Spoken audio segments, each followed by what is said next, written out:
Pas 3 kilo ya ibu-ibu, gak kurang gak lebih juga. Tapi kok yang kemarin kayak sedikit banget ya Pak? Punya saya aja cuma kepakai 2 kali loh Pak. Dulu sebelum tempat Bapak seramai ini, saya beli 2 kilo bisa sampai 4-5 hari Pak. Hahaha, masa sih Bu? Mungkin karena ukurannya gede-gede Bu, jadi kelihatannya cuma sedikit aja. Dulu kan saya jual cabai gendot yang kecil-kecil. Sekarang mah beda lagi Bu ibu. Masa sih Pak? Perasaan sama aja deh ukurannya. Gak beda sama yang dulu tuh. Pasti yang bermasalah itu timbangan yang Bapak pakai kan? Bu Nala, ini 2 kilo ya Bu, nggak kurang nggak lebih. Jadi ini sudah pas ya Bu. Untuk berat 2 kilo harganya 50.000 ya Bu. Nggak ada naik harga, nggak ada turun harga. Dari dulu tetap sama. Ini Pak uangnya. Saya juga kalau soal harga mah udah hafal Pak. Kan kalau naik harga Pak Cokro itu suka bilang. Hahaha, bener Bu. Ibu cabai gendot ya? Ini masih segar-segar Bu. Saya selalu menjaga kualitas dagangan saya Bu. Itu lebih bagus Pak, karena ibu-ibu itu suka bumbu dapur yang segar-segar. Kalau nggak segar kayak ada yang kurang gitu sama rasa masakannya. Sama kayak istri saya Bu, dia juga kayak Bu Nala. Apa-apa harus yang segar. Kalau nggak segar, dia pasti akan protes. Saya duluan ya Pak, Bu. Saya gak bisa lama. Soalnya saya mau langsung masak pakai cabai gendot ini. Kalau masak makanan nggak pakai cabai, kayak ada yang kurang. Mari semuanya, saya duluan ya. Mari Bu. Pak Cokro, saya mau beli 1/4 aja Pak. Yang masih hijau ya Pak. Soalnya saya mau bikin cabai gendot yang lagi viral itu Pak. Yang dimakannya pakai nasi hangat. Oh iya saya tahu. Pasti enak banget itu Bu. Tunggu ya, saya timbang dulu cabainya. Timbangannya pas ya Bu, cabai ini 1/4 kilo. Nggak kurang ya Bu, kalau mau lebih harus ditambah lagi, hehehe. Ini uangnya Pak, nggak perlu ngasih kembalian Pak. Sisanya buat Bapak beli rokok aja. Alhamdulillah, terima kasih Bu Rahma. Lancar terus ya rezekinya ya Bu. Ibu ini selalu memberi uang lebih untuk saya. Kalau ini terus, saya jadi merasa nggak enakan nih. Hahaha. Amin. Terima kasih banyak Pak. Semoga dagangan Bapak juga selalu laris manis ya Pak. Jangan lupa juga selalu berjualan dengan jujur. Itu sih sudah jelas Bu. Saya nggak pernah curang ke pelanggan. Saya nggak berani banyak pedagang yang kena azab karena berbuat curang. Bagus deh kalau gitu. Tetap pertahankan kejujuran Bapak ya. Jangan sampai tergoda sama bisikan setan. Kalau gitu saya pulang dulu Pak. Mari Pak. Hati-hati Bu Rahma. Ayo Bu Ibu yang belum kebagian maju Bu. Mumpung cabainya masih segar. 2 kilo kok seenteng ini ya? Harusnya agak berat dong. Ini kok kayak sedikit juga ya isinya. Apa pas tadi naik ojek pada jatuh ya? Tapi nggak mungkin juga deh. Aku kan pegang plastiknya baik-baik. Kok cabainya cuma diliatin aja? Kamu salah beli atau gimana Bu? Tapi kok kayak ada yang aneh ya? Kayak ada yang beda. Tapi apa gitu? Ini Mas, aku merasa ada yang aneh deh. Kok 2 kilo kayak sedikit ya cabenya? Harusnya sampai setengah plastik ini gak sih Mas? Ini kayak ukuran 1,5 kilo deh. Oh juga Bu. Ini lumayan berat loh. Masa iya 1,5 kilo seberat ini Bu? Kamu ini ada-ada aja ya. Kalau aku lihat dari tampilannya, ini cukup kok 2 kilo. Enggak Mas. Ini beda banget sama yang dulu. Kamu sering lihat aku beli cabai gendot kan Mas? Coba deh kamu bandingin sama yang kemarin-kemarin Mas. Gimana? Beda kan Mas? Aku itu gak pernah salah kalau soal mendebak sesuatu Mas. Insting aku ini kuat banget Mas. Kamu juga pasti tahu kan? Iya Bu, perbandingannya jauh banget. Gak biasanya Pak Cokro salah timbang nih. Apa aku samperin ke kebunnya aja ya? Biasanya jam segini ada di kebun. Iya Mas, kamu samperin aja Mas. Kamu tanya ya Mas. Aku merasa ada yang aneh. Kayak ada yang kurang nih dari berat cabainya. Bisa aja Pak Cokro berbuat curang Mas. Kita gak tahu apa yang dilakukan Pak Cokro di kebun cabainya itu. Ya udah, aku kesana dulu ya. Ibu tunggu di sini. Semoga aja nggak ada kecurangan. Zaman sekarang itu pedagang apapun pada berani. Kok dia nggak buka obrolan sih? Apa Omah masih marah ya sama aku? Kalau nggak ngurangin timbangan, nggak bakal dapet untung dong. Aku aja deh yang buka obrolan. Bu, kamu istirahat aja Bu. Kayaknya kamu capek banget tuh. Biar aku aja yang petik cabai ini. Bu, aku ini ngajak kamu ngobrol Bu. Kenapa kamu diam aja Bu? Harusnya kamu saut omongan aku Bu.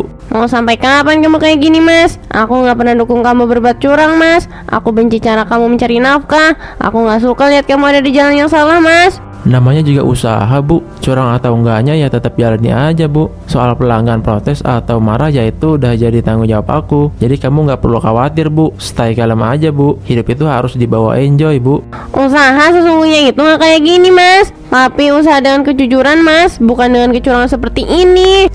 Pak, Bu, maaf ganggu waktunya. Saya izin bertanya Bu. Istri saya beli cabai 2 kilo. Kok dikit banget ya? Kayak bukan 2 kilo. Itu udah 2 kilo Pak. Bahkan saya memperlihatkan angka timbangan kepada Bu Nala. Apa Bu Nala meragukan timbangan saya? Oh gitu ya Pak, istri saya coba merasa aneh aja. Katanya kok beda sama yang dulu. Maksudnya dari berat sama banyaknya juga beda Pak. Makanya saya diminta datang ke sini untuk meminta penjelasan dari Bapak. Hahaha, masa sih Pak? Mungkin Bu Nala salah lihat. Dari dulu itu gak pernah ada perubahan kok Pak. Oh gitu ya Pak. Ya udah saya pamit ya Pak, Bu. Mari. Untung aja Pak Bawek gak banyak tanya. Bisa gila nih aku. Bu Nala, Bu Rahma, kalian merasa ada yang aneh nggak ketimbangan Pak Cokro? Kok kalau saya beli cabai kayak sedikit ya, beli 3 kilo cuma dapat setengah plastik aja. Sama saya juga, ada yang aneh nih. Apa Pak Cokro mengurangi timbangan dia ya? Atau Pak Cokro mengurangi cabai yang sudah dimasukkan ke kantong plastiknya? Saya juga curiganya kayak gitu. Cuma saya gak mau mengiyakan Bu, takutnya berujung ke fitnah kan. Kita harus hati-hati sama lisan kita. Tapi nggak ada salahnya juga dong kita berpikir negatif ke Pak Cokro. Kadang nih ya, kalau saya liatin tuh tangan masukin cabai ke plastik, kok kayak cepet banget, nggak lama kayak pedagang lain. Bu Rahma bener banget Bu, kayak cuma ngambil 2 kali, terus pas ditimbang langsung pas aja gitu sekilo. Kan kayak aneh banget. Cuma ya tetap saya beli Bu, soalnya cabai gendot itu enak banget. Sama sih, saya juga. Cuman yang bikin kecewa itu kemarin saya beli 2 kilo, mana harganya 50.000 lagi. Cabainya dikit banget.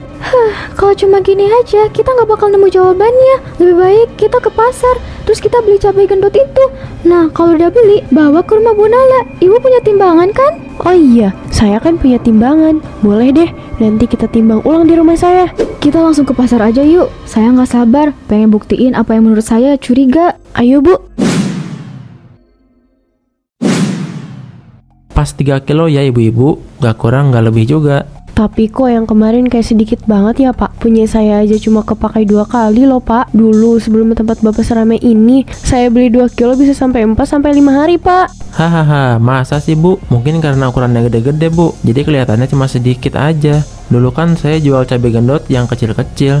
Sekarang mah beda lagi Bu Ibu. Masa sih Pak? Perasaan sama aja deh ukurannya. Nggak beda sama yang dulu tuh. Pasti yang bermasalah itu timbangan yang Bapak pakai kan? Enak aja Bu, buat apa saya ngelakuin kayak gitu Bu? Gak ada untungnya juga buat saya Bu. Yang ada saya dapat dosa gede Bu. Saya nggak berani buat curang Bu. Mengurangi timbangan itu menguntungkan bagi pedagang Pak. Mustahil Bapak nggak tahu soal itu Pak. Semua orang juga tahu maksud saya Pak. Apalagi pedagang yang pakai timbangan kayak Bapak. Kenapa kalian seperti menyudutkan saya? Saya tidak mungkin melakukan itu Bu. Saya merasa kalian ini terlalu berlebihan. Mentang-mentang saya cuma jualan cabai, kalian seenaknya kayak gini ke saya. Wah, kalem Pak. Jangan marah-marah dong kalau Bapak emang gak merasa salah. Kalem aja Pak. Kita bertiga ini ibu-ibu santuy Pak. Kita gak mempermasalahkan yang gak kurang penting. Gimana saya nggak marah coba? Kalian itu seperti menyudutkan saya. Dari kata-kata kalian aja udah jelas loh. Apa kalian gak sadar sama perkataan kalian? Sudah. Kenapa jadi salah paham gini sih? Jangan ngomong otot gitu dong. Kita harus sama-sama pakai kepala dingin. Pergi kalian. Jangan pernah kembali ke lapak saya lagi. Saya nggak butuh pelanggan seperti kalian. Ribet banget sih. Kalau tahu ya udah diem aja.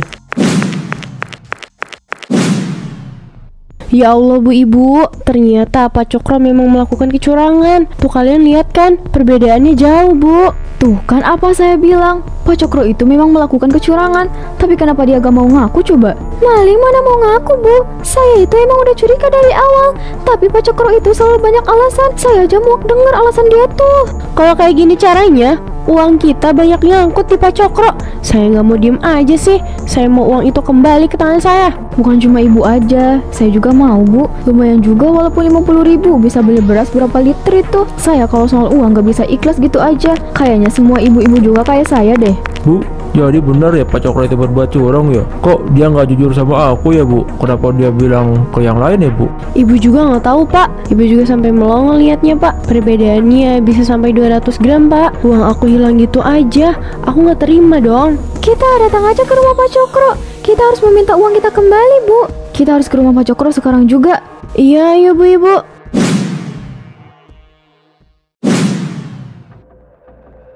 Pak Cokro, Bapak nggak bisa bohong lagi Pak. Saya sudah tahu Bapak itu mengurangi timbangannya. Saya membandingkan timbangan saya dan juga timbangan Pak Cokro. Dan itu memiliki perbedaan 200 gram. Saya mau uang saya balik Pak. Harusnya saya cuma bayar 15.000. Ini mas saya bayar 30.000. Saya rugi besar pak. Saya mau bapak kembalikan uang saya yang lebih itu. Saya nggak mau ganti uang itu karena saya nggak mengurangi timbangan cabai saya, Bu. Buat apa saya mengembalikan uang yang sudah ada di tangan saya? Gak bisa, bapak harus mengganti uang kami semua. Kami rugi ratusan ribu. Kalau kami menghitung jumlahnya pak, bapak dapat untung banyak, sedangkan kami malah mengalami kerugian pak. Tahu nih, Bapak harus mengganti uang kami, Pak. Mau Bapak beralasan apapun, kami tidak akan percaya lagi, karena kami sudah tahu. Kalau saya bilang enggak, berarti enggak, Bu. Kenapa kalian itu sulit percaya kepada saya? Padahal saya ini sudah berkata sangat jujur. Jujur apanya pak? Kami itu sudah tahu kebohongan bapak. Udahlah, jangan bohong lagi pak. Ngaku aja, Mas.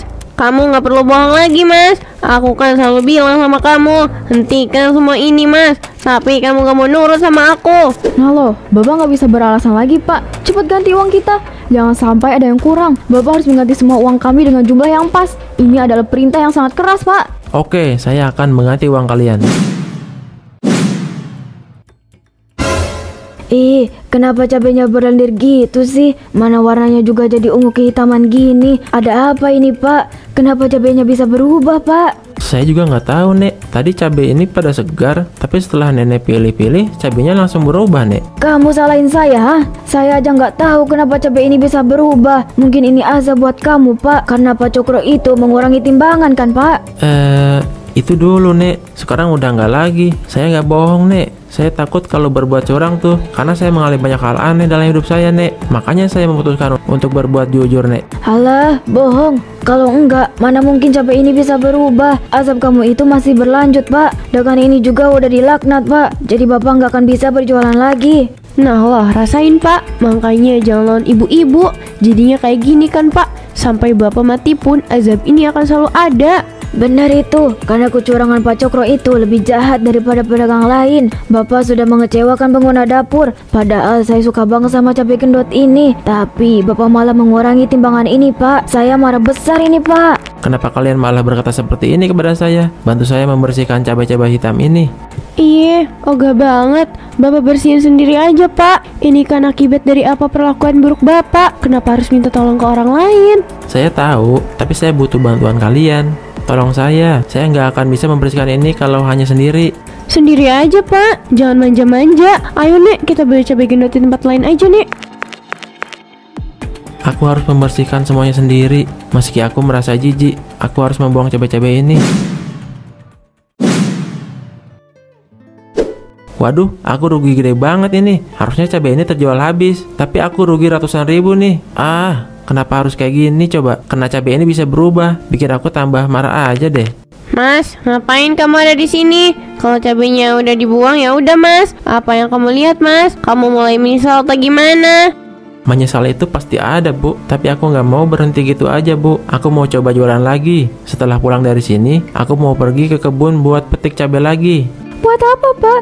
Nggak akan ada yang beli dagangan Bapak lagi. Semua warga sudah tahu dengan apa yang Bapak lakukan, Pak. Saya juga tahu, Bu. Tapi mencoba kembali lagi gak ada salahnya, Bu. Allah itu maha membolak-balikan hati manusia, Bu. Iya sih, tapi sekali kecewa, tetap akan kecewa, Pak. Terkadang rasa kecewa itu tidak ada obatnya, Pak. Bahkan meski kita sudah berusaha mencari obat itu, kita tidak akan pernah menemukannya, Pak. Bu, apa benar, Bu? Orang yang aku kecewakan tidak akan bisa memaafkan aku lagi, Bu. Mas, kalau soal itu aku nggak tahu. Tapi kamu berdoa aja ya. Semoga mereka mau memaafkan kamu ya. Aku tahu harapan kamu itu kecil banget. Tapi berharap juga nggak ada salahnya, Pak. Nah, benar itu, Pak. Bukannya saya nakut-nakutin Bapak. Cuma orang yang sudah kecewa itu susah untuk memberikan maaf, Pak. Saya akan berusaha untuk mendapatkan maaf dari pelanggan saya. Saya gak akan nyerah gitu aja. Besok saya akan membuka lapak saya lagi.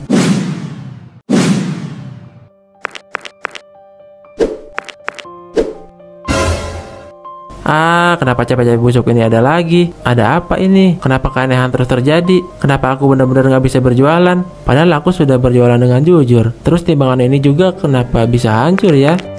Bukannya Pak Cokro sudah membuang cabai busuk itu, Pak? Kenapa cabainya balik lagi, Pak? Apa Pak Cokro sengaja ingin menjual cabai busuk ini, Pak? Enggak, Nek. Saya nggak pernah menjual cabai busuk, Nek. Buat apa juga saya menjual cabai busuk? Gak bakal ada yang beli juga, Nek. Nenek ini ada-ada aja ya pemikirannya. Pak Cokro, udah ya Pak, Bapak berhenti jualan aja Pak. Allah itu udah gak ngizinin Bapak jualan. Ini salah satu pertanda Bapak nggak boleh berjualan lagi. Benar itu Pak Cokro, seperti yang saya bilang, dagangan Bapak ini sudah dilaknat Pak. Jadi apalagi yang Bapak harapkan? Apa Bapak masih berharap Bapak bisa berjualan dengan baik lagi Pak? Iya Nek, saya berharap seperti itu. Tapi nyatanya saya gak bisa Nek. Saya terus diikuti oleh azab yang saya dapatkan. Saya gak tahu harus ngomong apa lagi Nek. Udah ya Pak, jangan mempermalukan diri Bapak di pasar ini. Lebih baik Bapak memperbaiki semua yang telah rusak Pak. Bu Tei benar. Lebih baik saya sudahi saja semuanya. Saya menyerah Bu. Bu, aku gak akan berjualan lagi Bu. Aku takut Bu. Azab itu selalu datang kemanapun aku pergi. Bahkan timbangan aja hancur berkeping-keping karena tersentuh tangan aku Bu. Iya mas, aku akan ikuti semua keputusan kamu. Aku juga setuju banget kalau kamu berhenti berjualan mas, karena aku takut kamu berbuat curang lagi. Aku gak akan berjualan lagi Bu. Aku takut, aku kapok juga. Terus aku juga terlanjur malu Bu, karena wajah aku ini sudah dikenal sebagai penjual yang mengurangi timbangan Bu. Bagus nih kalau kamu kapok. Soalnya kalau kamu belum kapok, kamu bisa aja berulah lagi. Bener ya, manusia itu harus kapok dulu baru dia mau berhenti. Hahaha, kamu bener Bu. Aku harus kapok dulu, baru aku mau berhenti. Ya contohnya sekarang aja Bu. Kemarin aku tetap keras kepala, tapi sekarang nyaliku udah ciut banget. Aku gak berani buka lapak lagi. Hahaha, iya lagi. Untung aja sekarang kamu udah gak keras kepala lagi. Iya Bu, maafin aku yang dulu ya Bu. Iya mas, aku maafin kamu kok. Semenjak Pak Cokro berhenti berjualan, tempat dulu yang pernah dia pakai jadi terasa aneh gini ya. Ada timbangan digital rusak, terus ada juga cabai busuk yang berlendir ini. Kuasa Allah nggak bisa diragukan lagi nih. Lagian siapa coba yang masih meragukan kekuasaan Allah? Allah itu pemilik segalanya Bu Nala. Kok ibu kayak meragukan gitu Bu? Bukannya meragukan Bu, saya itu kagum aja apa yang saya lihat. Kok Bu Rahma langsung berpendapat yang enggak sih? Kirain saya Bu Nala itu masih meragukan kuasa Allah. Soalnya raut wajah ibu ini kayak bukan kaget, tapi kayak ragu gitu. Ya enggak lah, Bu Rahma ini aneh banget deh. Udah, kok malah kayak anak kecil sih? Ya lagian Bu Rahma yang mulai duluan. Deh, kok saya sih? Saya kan cuma berkata apa yang saya lihat. Ih, udah, bisa stop gak sih? Daripada kalian berantem kayak gini, lebih baik kita jadikan ini pelajaran buat kita. Tuh, kalian lihat kan timbangan sama cabai busuk itu? Keduanya ini jelas ada hubungannya. Ketamakan dan kecurangan punya harga yang dibayar. Jadi ini adalah bayaran yang harus dilakukan oleh Pak Cokro. Tapi Pak Cokro malah pergi gitu aja tanpa meninggalkan jejak. Biarin aja deh. Yang penting kisah Pak Cokro ini jadi legenda untuk warga komplek ini. Betul itu. Dengan menjadikan kisah Pak Cokro sebagai legenda, saya yakin gak akan ada yang berani berbuat jahat lagi.